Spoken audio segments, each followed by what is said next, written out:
আধুনিকতার নামে, পাশ্চাত্যের নামে, উন্নত বিশ্ব ব্যবস্থার নামে বাংলাদেশের প্রত্যেকটি স্কুল কলেজ বিশ্ববিদ্যালয়কে আজ নাস্তিকবাদের আখড়ায় রূপান্তরিত করার সুগভীর পরিকল্পনা করা হচ্ছে।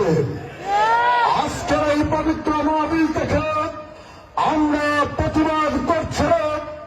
আমরা বলতে চাই, অসংখ্য অলি আউলিয়া পীর দরবেশের পবিত্র ভূমি হচ্ছে স্বাধীন বাংলাদেশ।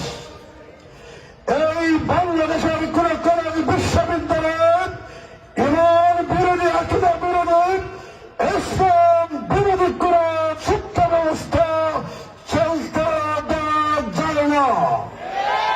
আসুন ঐক্যবদ্ধ হয়ে সংশ্লিষ্ট কর্তৃপক্ষকে অনুরোধ করবে, এদেশের মানুষের ইমানি চেতনার উপর আপনারা আঘাত করবেন না।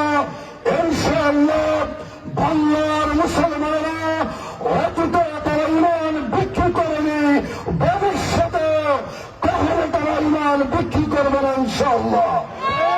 আপনারা ভালো থাকুন। আসসালামু আলাইকুম ওয়া রাহমাতুল্লাহি ওয়া বারাকাতুহু।